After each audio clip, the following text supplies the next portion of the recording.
다음 이슈로 넘어가 보도록 하겠습니다.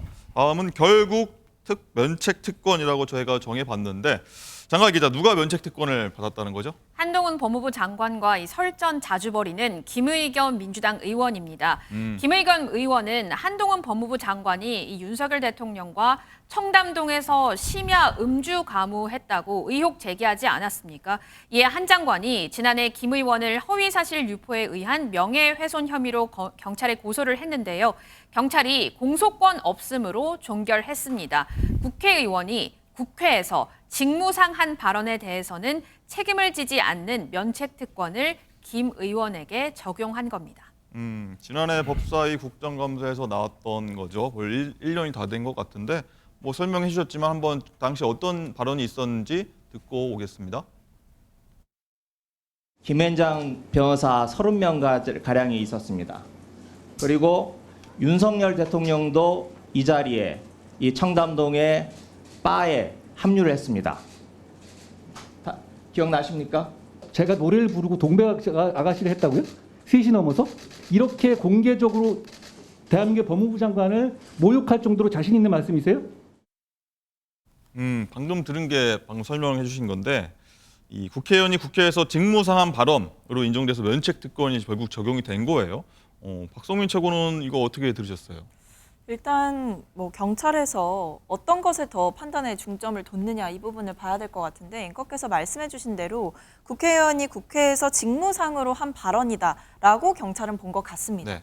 그러니까 물론 김의겸 의원의 발언은 저도 좀 아쉬운 부분이 많은 것이 제대로 된 팩트체크가 잘 이루어지지 않았다라는 아쉬움이 듭니다. 그래서 결과적으로 봤을 때 허위의 의혹을 제기한 것인데요. 이게 또 큰 틀에서 보더라도 국회의원의 직무상에서 했던 발언이기도 하지만 또 한편으로는 본인이 허위임을 인지하고 고의적으로 또는 악의적으로 했던 발언이 아니기 때문에 이런 판단도 또 해볼 수 있지 않았나 싶습니다. 그러나 사법적으로는 이렇게 경찰이 판단을 한다고 할지라도 결과적으로 봤을 때 김의겸 의원께서는 정치인이기 때문에 국민들이 본인의 발언에 대해서 어떤 평가를 내릴지 저는 그 부분은 선거 때 또 한번 판단하게 될 기회가 있으리라고 생각합니다. 선거 때 심판해 주실 것이다, 해설해 주실 것이다 이렇게 하셨고요. 일단은 국민들은 국회의원들이 면책특권 뒤에 숨어서 뭐 사실이 아닌 것도 일부 하지 않습니까? 그런 거에 대한 좀 반감들이 있는 것 같아요. 이동석 흰 장관은 이런 부분에 대해서 청년 정치인으로서 또 어떻게 보세요? 뭐 정치인에 있어서 가장 중요한 것은 뭐 행보, 낮은 위치 그런 것도 중요하지만 바로 언행입니다.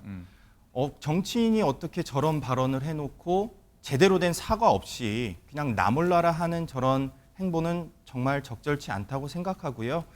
저런 행보가 앞으로도 계속될 것이라는 것은 분명히 정치권에서 나올 겁니다. 하지만 팩트 체크 없이 저렇게 아니면 아니고 식의 발언은 정말 자제돼야 된다고 생각하고요. 저게 사실 상임위에서 저렇게 할 정도의 발언이었나 그런 생각을 해봤습니다. 뭐 한동훈 장관이야말로 정말 뭐 밤에는 뭐 술 약속도 안 한다는 그런 뭐 어느 정도의 얘기도 있는데 팩트 체크 없이 저렇게 한다는 건 정말 무모하다고 생각하고 김의겸 의원은 정말 반성해야 된다 그렇게 생각합니다. 그렇군요. 박성민 최고, 이것 말고도요, 한 장관이 김영과 술자리 의혹 최초 보도 제보자 등을 상대로 10억 원 상당의 손해배상 소송을 제기해놓은 상태잖아요. 이거는 어떻게 되는 건가요? 이거 뭐 그대로 계속 뭐 진행이 되는 부분이 아닐까 싶기는 한데요. 한동훈 장관이 이번 경찰의 결정에 대해서 어떤 입장을 가지고 있는지 이 부분도 좀 봐야 할 것 같습니다. 그래서 한 번 더 이의를 제기하게 되면 검찰에서 한 번 더 살펴볼 수 있다라고 하더라고요. 그런 점에서 아직 절차적으로 한동훈 장관이 한 번 더 이의 제기를 할 수 있는 기회가 있는 만큼 한동훈 장관이 구체적으로 입장을 낼지 또는 경찰의 결정을 존중하고 갈지 그리고 민사소송과 관련해서는 어떤 결론이 날지 이 모든 게 다 좀 지켜봐야 되는 상황 속에 있는 것 같습니다. 하지만 앵커께서 짚어주신 대로 결국에 이 논란이 낳은 것은 국회의원 발언의 무게감 그리고 동시에 국회의원이 갖고 있는 면책특권에 대해서 국민들께서 한 번 더 생각해 볼 수 있는 기회가 되지 않았나 싶기도 합니다. 네. 보면요, 한동훈 장관하고 김의겸 의원 왜 이렇게 그냥 1년 넘게죠? 계속 부딪히고 설전을 주고받습니다. 왜 이렇게 두 분이 그러는 걸까요? 뭐 일방적인 공격이 아닐까 싶어요. 김의겸 의원의 일방적인 공격이다. 뭐 한동훈 장관을 뭐 탄핵하자 뭐 이런 발언도 했었고 지금 한동훈 그러니까 법무부 장관을 향해서 검은 뿔테 쓴 깡패다 이런 발언도 서슴지 않았었어요.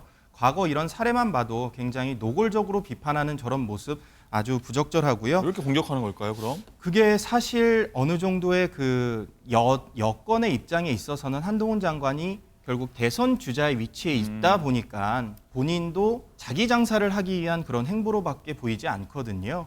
지금 뭐 최근에 있었던 일이죠. 이재명 대표 뭐 영장실질심장 때 그 영장 판사가 한동훈 장관과 뭐 동기동창이다 이런 말씀을 하셨어요. 이런 가짜 뉴스 확산은 결국 뭐 국민의힘 그리고 더불어민주당 지지층에게 굉장히 오해를 살 만한 행동이고요. 이런 발언은 정말 자제해야 된다 그렇게 생각합니다. 알겠습니다.